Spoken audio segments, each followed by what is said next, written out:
家就有光彩。每个人付出，家就不孤独。每个人珍惜，家就有天命。每个人宽恕，家就有幸福。让爱天天住你家，让爱天天住我家，不分日夜秋冬春夏，全心全意爱我们的家，让爱天天住你家。弟兄姐妹，大家平安。平安。如果是在我们青少期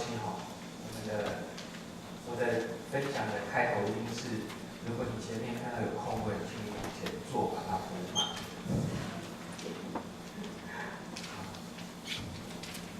然后我就看到青少年开始动了。感谢主，感谢主。然后呢，我第二个通常都会说的是，如果你有圣经，请你预备好你的圣经，待会我们要看上帝的话语。好，再次问一下你身边的弟兄姐妹，你 QT 了吗？你 QT 了吗？要回答啊！不是只问问题哈，要回答。你 QT 了吗？要回答啊！有，感谢主。这段时间我们已经读到了马可福音。马可福音是一个非常短，但是非常有趣的一本书啊。耶稣呢，在这四福音书当中，会教导许多的道理。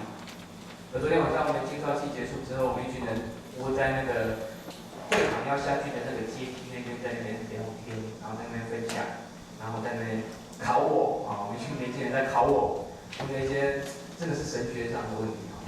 然后我听到一句话非常有趣，他说：“我们不是信耶稣就上天堂吗？”我说：“对，信耶稣就上天堂。”但是四福音书里面，耶稣有讲过这句话吗？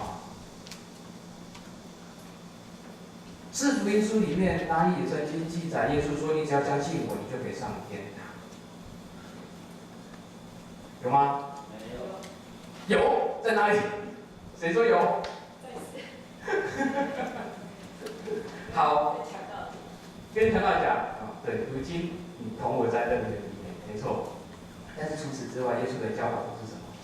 都是神国，都是天国，不是上天堂哦，不是，而是教导神国的道理。所以呢，单单讲神国，在四福音书里面就超过了39次。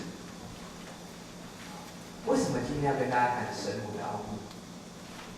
我们今天这2个礼拜 QB 的进度是在马可福音第4章，一直到下礼拜，就这礼拜的第5章。神很奇妙的，从第4章开始，那个撒种的比喻，大家很熟悉的。在讲什么？在讲什么？在告诉大家什么事？在告诉大家什么是神国，什么是神国的奥秘，神国的道理到底是什么？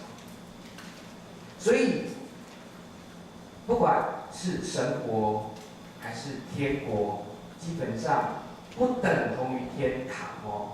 各位弟兄姐妹，不等同于天堂哦。这待会我再做说明。所以在马太福音你看到的名称会是天国，但是马可福音、路加福音你看到都会是神国或是神的国。其实基本上这都是同样的，神国就是天国。神国就是天国，但是并不等同于天堂。所以到底是什么是神国，什么是天国？这是我们常常在天线杆上面看到的，有没有？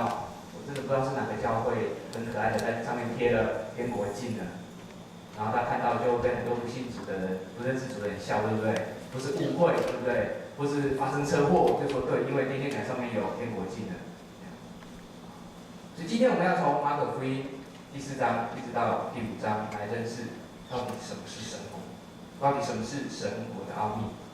我们首先来读今天的经文，马可福音第4章30节，我们要读到34节。马可福音第4章30节，我们要读到34节。来，让我们就一起来读，请。就说上帝的国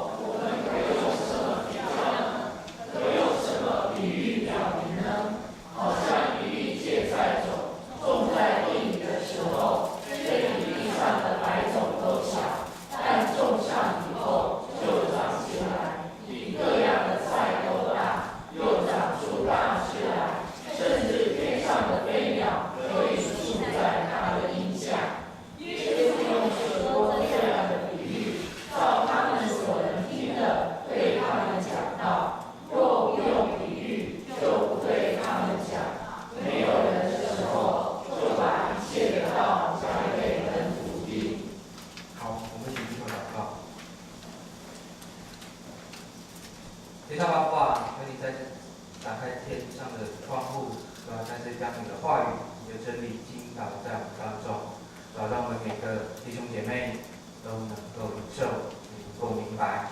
再次打开我们的耳，再次打开孩子的口，让我们在此时此刻，在你的真理里一同被造就。谢谢主，垂听我们祷告，奉主耶稣基督的名，阿门。刚读的经文最后一句话是：就把一切的道讲给门徒听。而不是门徒的人根本听不懂耶稣在说什么，是不是？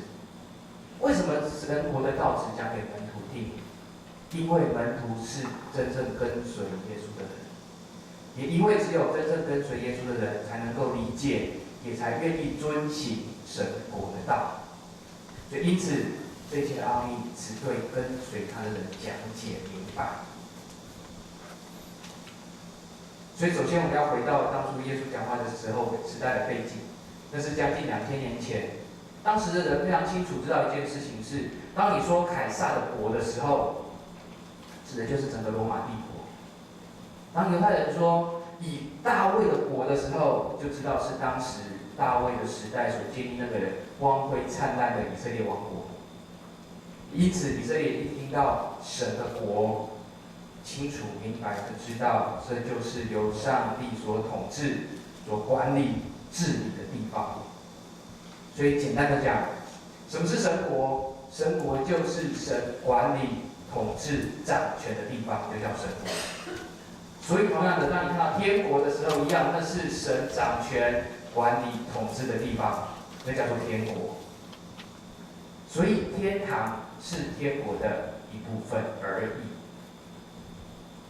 天堂是天国的一部分而已。所以，神掌权做王的地方在哪里？耶稣在四福音书里面指的神国，一直不是政治上，也不是属地的国家。耶稣指的神国，基本上会出现在3个地方。第一，指的是未来世，指的是什么时候？指的是在启示录20章以后所描述的那个新天新地。如果大家有空的话，回去翻一下启示录20章以后，那个新天新地是什么样的状态？是上帝100%掌权，也是上帝100%同在的地方。所以你会听到启示录怎么说：没有死亡，没有疾病，没有害怕，没有伤心，没有难过，没有眼泪。但是那指的是未来世。可是神国呢，也是现在进行式。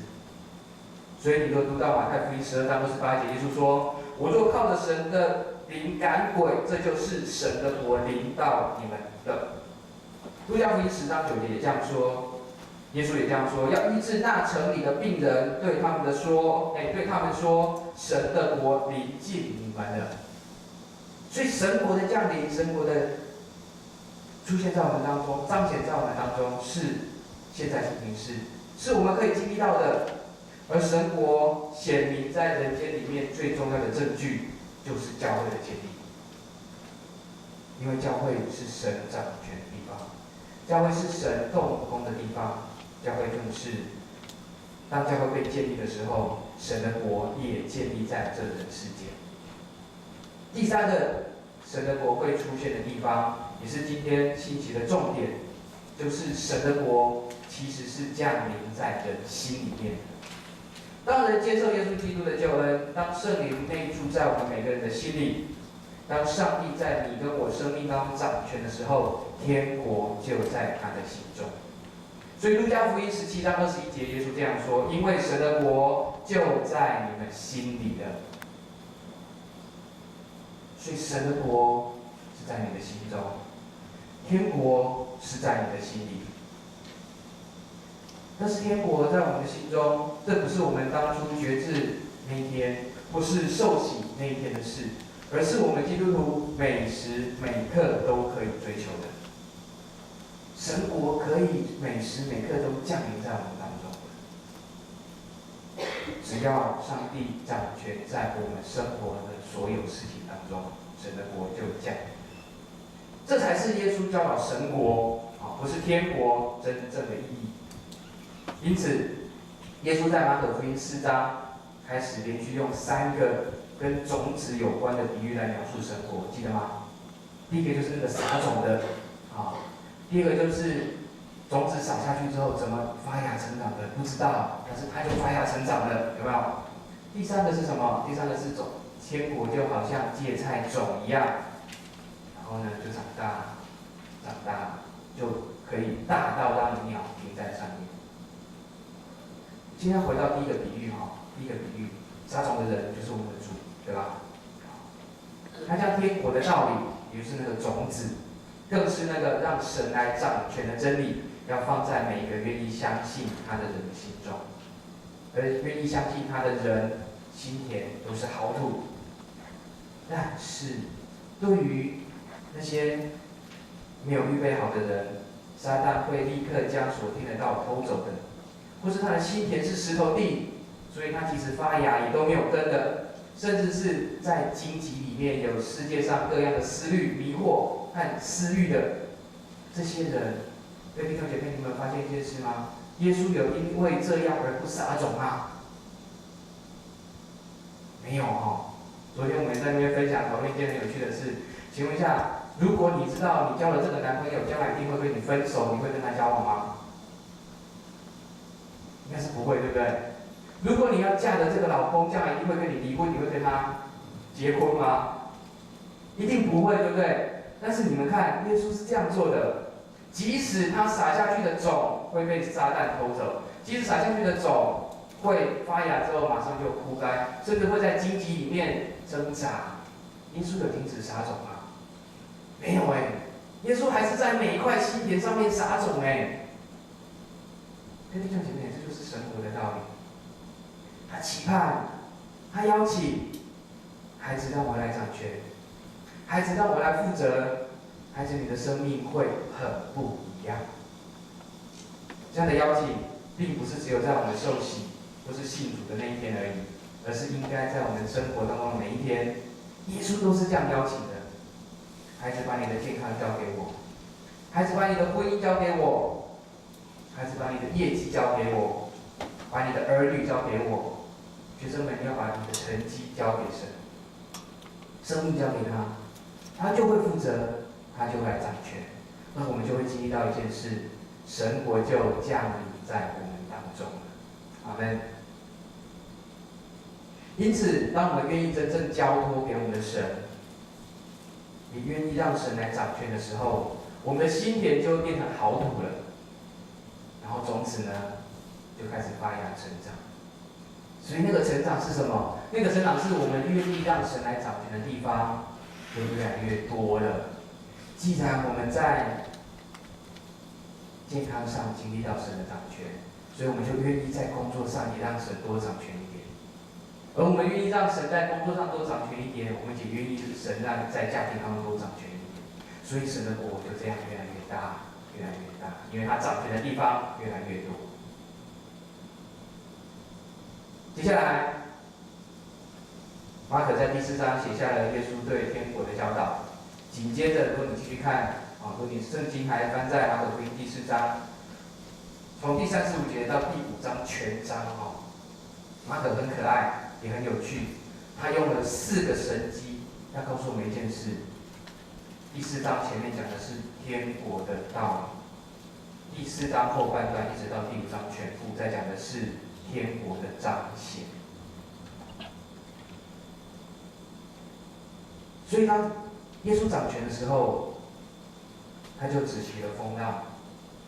当耶稣掌权的时候，污鬼就从那个格拉森人的身上被赶出来，而这个格拉森人他心里就明白过来。当耶稣掌权的时候，患血肉的妇人就被洁净了，就得到医治了。当耶稣掌权的时候，痚鲁的女儿就死里复活了。因此，当天国彰显的时候，我们经历到的是超越自然，是掌管灵界，是医治疾病，甚至是胜过死亡的大能。这不是因为我们很厉害，而是因为主耶稣掌权了。阿们吗？刚刚维姐在带敬拜的时候问大家一个问题：大家会觉得神迹只是发生在四福音书的时代吗？只发生在使徒行传的时代吗？我们青少年刚从武营回来我们去了400多位的青少年，80几位的小队服，40几位的牧长同工，从7月1号一直忙到7月4号。我们在营会当中经历到神我大能的同在。接下来我想要分享几个学生的见证我讲牧堂有个青少年，他右手的关节右肩膀的关节因为打球受伤，严重到需要开刀治疗。但是因为他很想参加武营，所以他就先去参加武营。然后呢，他爸爸说，等他参加完武营之后，我再带他去动手术，因为不急这样。结果武营最后一天晚上的圣灵之夜，有牧长为这个青少年祷告，所以他隔天上来见证说，我发现我的右手关节不痛了，好了，我可以这样动。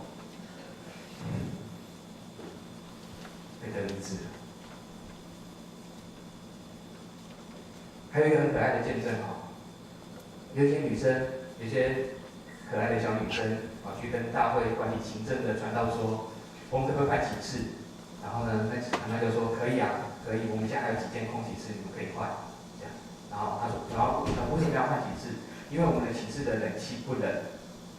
大家如果去过台南就知道，那几天天气好到不行，对不对？35、6度的状况，房间里面没有冷气，哇，这群女生受不了，不止女生受不了，我们也受不了。就说要换房间，因为冷气不冷。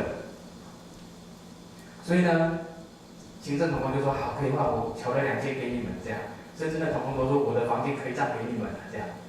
结果他们就回去要准备收东西，就收了很久都没有来。然后呢，行政同工就打电话去说，你们不是要换寝室吗？他们怎么回答？他们说民雄同光堂许茂林牧师的小孩，对不起，我不记得他叫什么名字。他说很简单啊，你们就为冷气按手祷告就好了，我的房间冷气就是这样冷的。然后他们就真的乖乖的站在椅子上，对着他们冷气按手祷告，结果冷气真的就冷了，你们知道吗？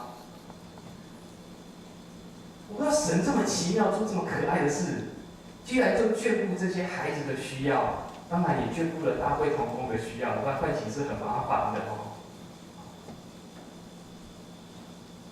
接下来，营的最后一天结束，学员就陆陆续续离开。然后我们许多同工就留下来帮忙打扫、整理场地，然后呢，整理到2点，很辛苦，很累，然后离开这里大学去吃饭，2点多才吃饭，吃完饭一上高速公路，大家知道吗？一上高速公路那个雨是用倒的。我就一直在想这件事情是，哇，居然神给我们4天这么好的天气，从7月1号到7月4号。对不起，应该说从6月30号一直到7月4号，我们天气是好到不行，当然也很热了但是一下雨就会影响很多的行程，我们都觉得神居然就这样帮我们 hold 住那个雨，一直到最后一天，我们离开真理大学，应该说离开麻豆，它才开始下。然后我们就在车上，下着大雨，然后我们福音社就一直吵，我们同工就在分享在武营发生的事。我们分享印象最深刻的活动，我们在分享圣灵之夜神在我们身上怎么动工，我们在分享我们怎么经历神的过程。结果聊着，有个同工分享他在圣灵之夜的感动。他说神很奇妙，神明明知道这是我的软弱，但是他要我一定要做。他就对着我们福音社里的另外一个同工说。我要跟你说对不起，有点觉得这是件很难的事。他居然在大家面前对着那个另外一个同工说对不起，而这一位被得罪的同工，已经开始在掉眼泪，开始在哭了。他说：“我当初也不知道该怎么办，但是圣灵之夜，神感动我，我一定要原谅你。”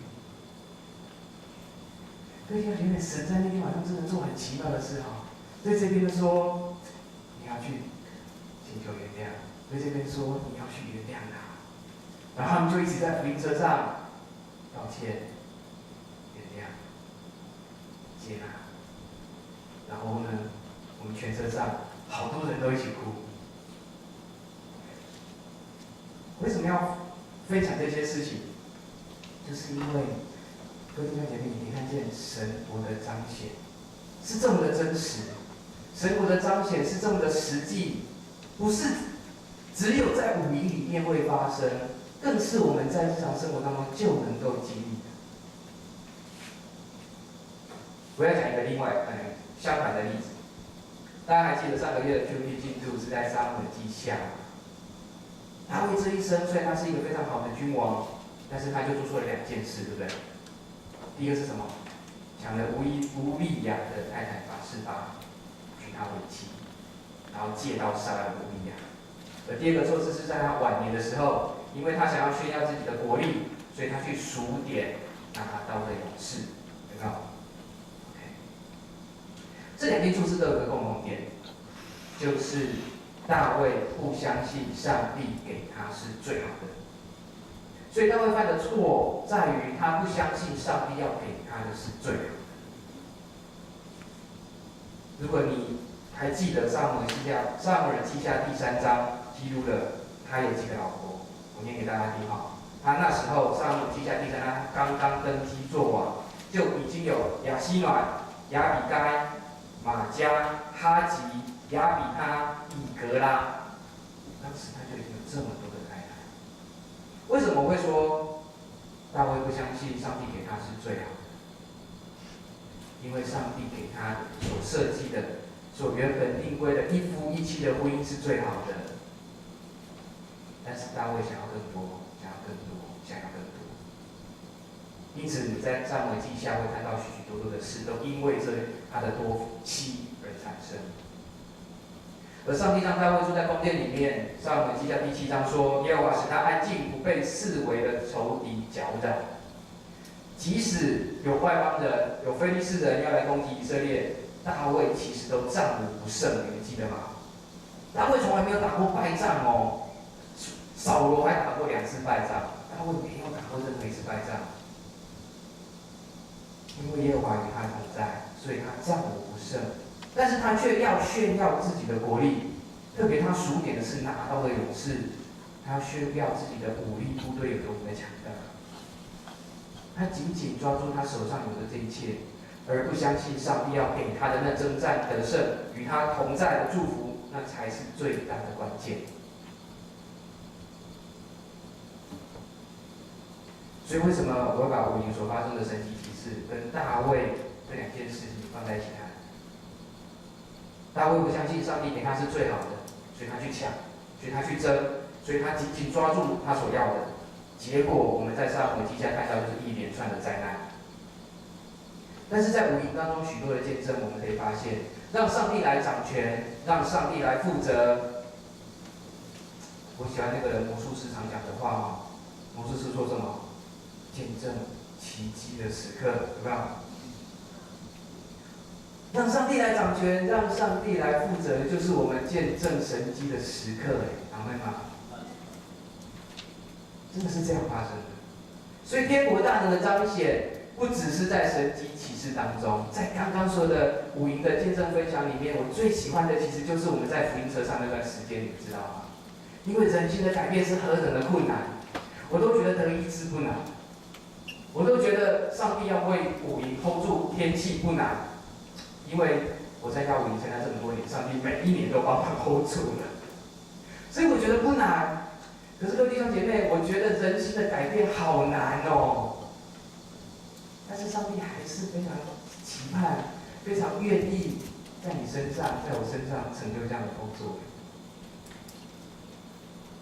所以我们有个孩子也这样分享，我很喜欢。他说：“原来我达不到上帝的要求。”他也爱我。原来我生命当中混乱，耶稣是唯一的出路。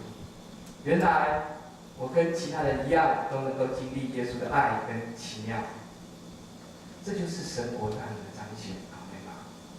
因为他的爱，因为他的恩典，因为我们领受这么美好的祝福，以至于我们心甘情愿的将主权交托出去，因为我们知道他要给我们是最好的。等当我们不相信他给我们最好的时候，我们自己去抓、自己去争，带来的就是灾难，但是我们相信他给我们是最好的，所以我们乐意将主权交给他的时候，带来就是喜乐、平安与祝福。所以路加福音17章21节，耶稣说：“神的国就在你们心里。”其实就是这样。第三点，我们来看的是神国的降临。马可福音描述的这4个耶稣所行的神迹，很清楚的告诉我们，神国降临在我们当中是什么样的状况。如果我们把马可福音第5章这4个神迹，对不起，包含第4章最后面这个神迹摆在一起，我们会发现几个非常有趣的地方。第一个是，当风浪发生的时候，各位弟兄姐妹，你有没有注意到，门徒基本上一点信心都没有，对不对？还是门徒很有信心？门徒是很没有信心的哦，是很没有信心的。为什么？圣经主旨说，耶稣对他们说：“为什么胆怯？你们还没有信心吗？”所以他们是没有信心的。所以门徒当时是不相信耶稣能平静风和海的。而在埃鲁的女儿身上，当耶稣对埃鲁说“不要怕，只要信”的时候，我们也会发现，埃鲁不仅没有信心，心里还很惧怕，对不对？还很担心，对不对？接下来，格拉森那个被鬼附的人，请问他意识清楚吗？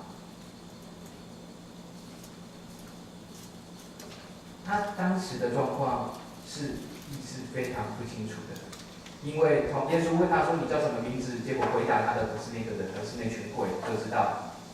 那个格拉森的人是完全意识不清楚的状态，所以他行事为人，他所做的一切事情他都不知道。所以为什么他会拿石头砍自己？为什么他会住在坟墓里？为什么他会不穿衣服？甚至他可以挣断铁链跟脚铐，都是因为他意识不清楚，他被鬼附。所以呢，这个人甚至连你是谁这样的问题都无法回答。第三个有趣的地方是什么？是患血肉的妇人，他大概是这4个神迹当中唯一有信心的人，对吧？因为他是因着信心，所以伸手去摸耶稣的衣角，因为他相信他能得到医治。可是大家不要忘了，在利未记的记载里面，这样的人是不洁净的人，而这样的人居然敢去摸一个老师，然后呢，因为他摸了耶稣，耶稣也会变成不洁净的。这对犹太人来说，这是一个非常大不敬的行为哦。如果用我们现在的话语来说，年轻人比较能够理解，就是什么？上完厕所不洗手又没有礼貌的要跟你握手。但大家可以了解吗？那个患血肉的妇人是这样子的状态去摸耶稣的，就是上完厕所不洗手，然后又没有礼貌的要跟你握手，大概是这样。但是呢，马可福音当中记载耶稣是怎么做的？对那些没有信心的门徒，耶稣接管了那个惊慌、害怕、手足无措的那艘船。如果你看那个比喻，你很清楚知道，你可以想象，在那天晚上，门徒们那边从船头跑到船尾，然后呢在那边舀水，然后在那边收帆，然后在那边慌张的时候，当耶稣一醒来，你就可以发现到他掌管全招来，那18赖就在他身上。那18赖就在他身上之后呢，他掌管了整艘船，他就平静风和海。对埃鲁，他们全家也是一样。耶稣要去埃鲁家之前，因为被那血肉妇人耽搁了，有没有？好，所以呢，要去埃鲁家之前，还没到他家，就有人来跟他说：“你女儿死了啦，耶稣不用去了啦。”结果呢，耶稣就说：“不要怕，只要信。”然后呢，就去了他家。耶稣在这个场景里面更有趣的是什么？他不只是接管整个房子哦，不只是接管整个状况，他还做了什么事？把那些吵杂的、嬉闹的、哭闹的全部赶出去，有没有？然后就会发现一件事情，哇，18赖又在耶稣身上。整个比喻、整个故事里面最精彩就是当18赖在耶稣身上的时候，然后他就可以掌权了。就当他掌权的时候，埃鲁的女儿就复活了。在格拉森的状况也是这样，这个被鬼附的人明明就很恐怖，刚刚讲过了，他住在坟墓里面，他光着身子，他力大无穷，他身上还有一大群鬼，甚至我们可以想象，他根本没有洗澡，对不对？可是耶稣呢，居然到了格拉森去要释放他。而这些鬼呢，当遇到耶稣的时候，你看圣经上的记载，其实立刻马上也知道耶稣要来掌管全局了。所以耶稣到了格拉森，就跟他做了这件事，释放了这个人。即使他付上一大群猪的代价，即使他因为这件事情，所以使得格拉森的人害怕，所以请耶稣离开格拉森，没有任何再传福音的机会。但是耶稣依然就为了这个人，主动到格拉森去，帮助他，释放他，掌权在他的生命当中。最后，那个患血肉的妇人，在当时的社会里面，更是被排挤、被拒绝，没有朋友，没有人敢跟他在一起。但是当他伸手摸耶稣衣角的时候，更是在一片混乱当中，有一大群人拥挤在耶稣的身边，甚至门徒还回答耶稣说：“这么多人挤着你，你怎么会问是谁摸你呢？”有没有？在那个混乱的场景里面，大家可以看见，当耶稣一说“谁摸我的衣角”的时候，没有人清楚感受到斯巴拉又长在耶稣身上，他又是整个状况里面最重要的那一位。因此，他来掌权。因此，他在这位妇人身上做医治的工作。同样，上上礼拜六从五营回来，我们很多年轻人在我们的五营的分享见证会里面分享耶稣怎么得着他的，分享耶稣怎么经历到神的。我听到之后，我真是捏了一把冷汗哦，我真的是也对身为青少年辅导真的是愧疚哦。年轻人就说，我去五营之前，我根本没有心理预备，我根本没有预备要去参加五营。有的说我根本没有稳定聚会，有的说我根本没有读经祷告，有的说都是我爸爸妈妈要我去的。这些人这样听下来，跟刚刚的门徒埃鲁像不像？这边没有信心，这边没有预备。可是很有趣的是，耶稣不管这些的，门徒没有信心，他一样平静风和来。格拉森的那个被鬼附的，根本连意识都不清楚了，他一样事情拯救，事情释放。还有没有信心，心里还害怕胆怯，耶稣依然让他的女儿死里复活。同样的，即使这些年轻人没有稳定聚会，没有灵修习惯，没有读经祷告，都依然在圣灵之夜被神触摸。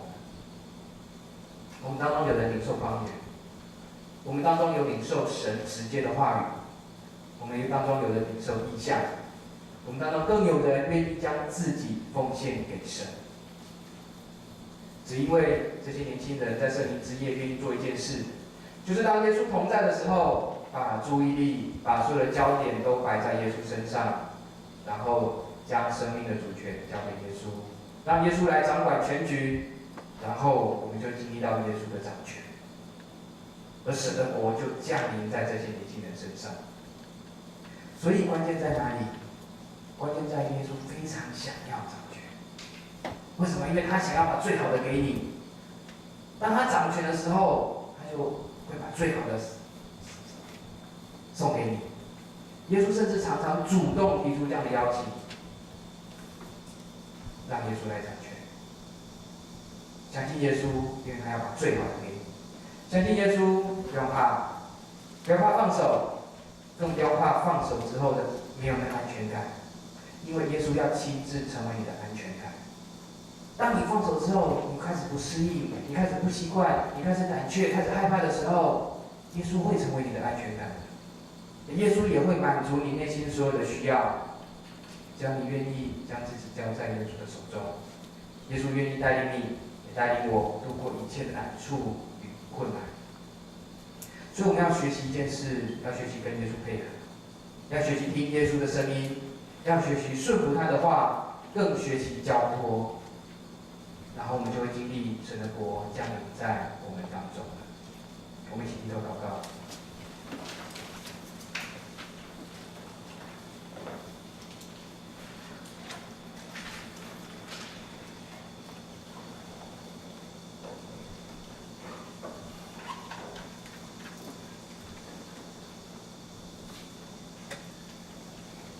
各位弟兄姐妹，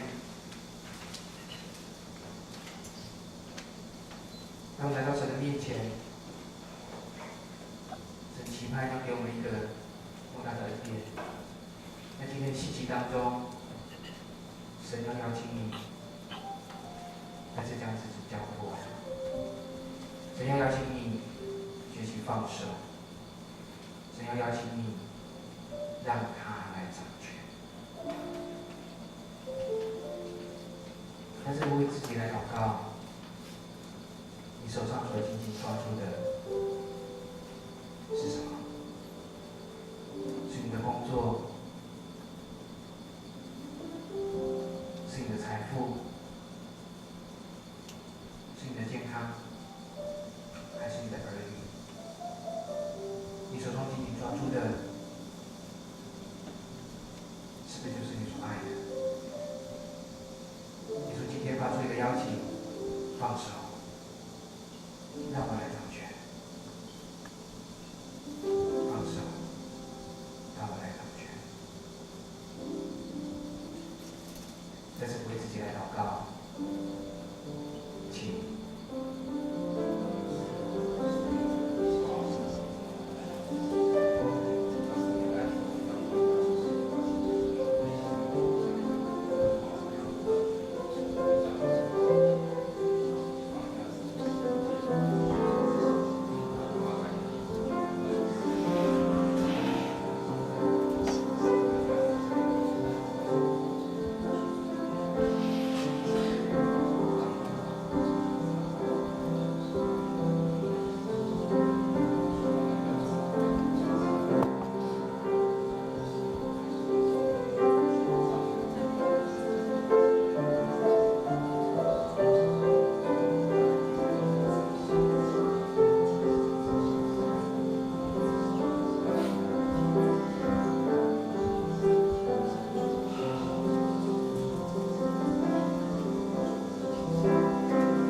就像白鹭听见坏消息，失去了信心，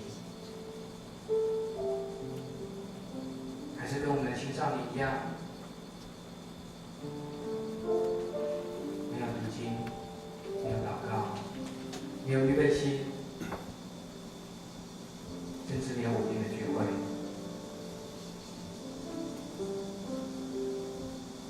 但是依然盼望神国的降临，依然盼望神掌权在你生命当中的，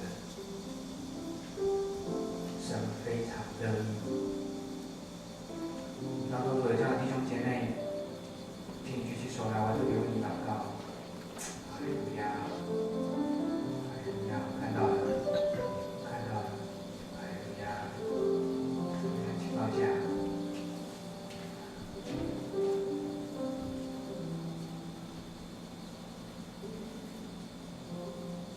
天上爸父啊，我们再次来到你的面前，我要将这些弟兄姐妹再次交在你的手中。老何的恩典，让你亲自释放你大能的信息在他们当中。主啊，乃是你要亲自来掌权在他们生命里面。主啊，乃是你要亲自作王在他们的生命里面。主啊，再次将他们的担忧，再次将他们的害怕，将他们的恐惧，将他们的主啊，甚至心里面的不信，主啊，都再次交在你面前。然依然施行神迹在他们当中，你依然彰显大能在他们的生命里面，而让他们再次的经历你的奇妙，经历你的信实，跟经历你是那位行大事的神。主是的，让他们在这一切事上学习交托，学习仰望，而你就成就大事。谢谢主与我们同在，所以听我们祷告，奉主耶稣基督的名，阿门。